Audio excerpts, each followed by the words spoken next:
ડીસાની ઇન્દિરાનગરમાં police ચોકીનો શુભારંભ થયો। ડીસાના ઇન્દિરાનગર વિસ્તારમાં છેલ્લા ઘણા સમયથી સ્થાનિક લોકોની માંગણીને ધ્યાનમાં લઈ જિલ્લા પોલીસ વડા દ્વારા પોલીસ ચોકીનો શુભારંભ કરવામાં આવ્યો છે। પોલીસ ચોકી શરૂ થતાં આ વિસ્તારમાં લોકોને ઝડપથી કાનૂની સહાય મળી રહેશે। ડીસા ઉત્તર પોલીસ સ્ટેશન વિસ્તારમાં આવેલા ઇન્દિરાનગરમાં પોલીસ ચોકીનો પ્રારંભ થયો છે। આ પોલીસ ચોકીના શુભારંભથી સ્થાનિક નાગરિકોને જરૂરિયાતના સમયે કાનૂની સહાય મળતી થશે અને આસપાસના વિસ્તારોમાં ગુનાખોરીનું પ્રમાણ પણ ઘટશે। ડીસાના ધારાસભ્ય પ્રવીણભાઈ માળી, જિલ્લા પોલીસ અધિક્ષક અક્ષયરાજ મકવાણા, ડીસા વિભાગીય પોલીસ અધિકારી ડો. કુશલ ઓઝાના હસ્તે પોલીસ ચોકીનું ઉદ્ઘાટન થયું છે। હિન્દુ યુવા સંગઠનના દીપકભાઈ કચ્છવા અને નીતિનભાઈ સોનીના સહયોગથી આ પોલીસ ચોકીનું નિર્માણ થયું છે। ત્યારે સમાજ સેવાના આ સુંદર કાર્યમાં બંને દાતાઓ સહિત પોલીસ કર્મચારીઓ ઉપસ્થિત રહ્યા હતા। ઉલ્લેખનીય છે કે ડીસા પંથકમાં છેલ્લા ઘણા સમયથી ગુનાખોરીનું પ્રમાણ વધી રહ્યું છે, ત્યારે જિલ્લા પોલીસ વડાએ શરૂ કરેલી આ પોલીસ ચોકીથી આ વિસ્તારમાં ગુનાખોરી ઘટવાની સાથે ગેરકાયદેસર પ્રવૃત્તિઓ પણ બંધ થશે। રિપોર્ટ ભરત ઠક્કર, ડીસા।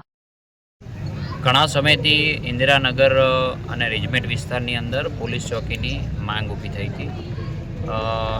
પોલીસના સતત પ્રયત્નો હતા કે અમારે પોલીસ ચોકી બનાવવી છે, મંજૂર કરવી છે અને જગ્યા નગરપાલિકાના સહયોગથી મળી છે। પોલીસ ચોકી હિન્દુ યુવા સંગઠન દ્વારા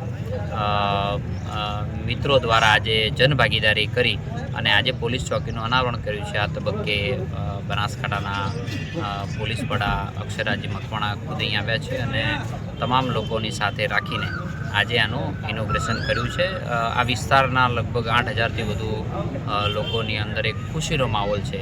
પોલીસ પ્રત્યેનો જે ભાવ છે એ આજના તબક્કે બદલાઈ ગયો છે અને લો એન્ડ ઓર્ડરની પરિસ્થિતિએ પણ ખૂબ સારું વાતાવરણ ઊભું થાય એના ઉદ્દેશથી આ ચોકી બનાવવામાં આવી છે। પોલીસ સ્ટેશનની અંદર હાલમાં ઇન્દિરાનગર વિસ્તાર આવેલો છે કે જ્યાં આશરે 8,000 લોકો બી રહે છે। આ વિસ્તારના લોકોની લાગણી હતી અને માનનીય ધારાસભ્ય શ્રીની બી લાગણી હતી કે અહીંયા જો પોલીસ ચોકી બને, પોલીસની પ્રેઝન્સ વધે, જેથી કરીને લોકોની સુખાકારીમાં અને એમની સેફ્ટી સિક્યુરિટીમાં ઓર વધારો થાય। જેથી કરી અને પ્રવીણભાઈ માળીના સહયોગથી, એ ઉપરાંત દીપકભાઈ અને નીતિનભાઈના સહયોગથી, લોક ભાગીદારીથી અમને નગરપાલિકા દ્વારા જગ્યા મળી છે અને જગ્યાની અંદર આજે એક પોલીસ ચોકીનું લોકો ઉદ્ઘાટન કર્યું છે। અહીંયા PSI અને એમનો સ્ટાફ બેસશે, જેથી કરી અને લોકોને જે સેફ્ટી સિક્યુરિટી માટે જે ક્વિક રિસ્પોન્સ મળવો જોઈએ એ ક્વિક રિસ્પોન્સ અમે અહીંયાથી આપી શકીશું, જેથી કરી અને લોકોમાં સુરક્ષાની ભાવનામાં ઓર વધારો થશે અને આ રીતે કામ કરતાં અમને બી વધારે આનંદ થશે। જય હિન્દ, થેન્ક યુ।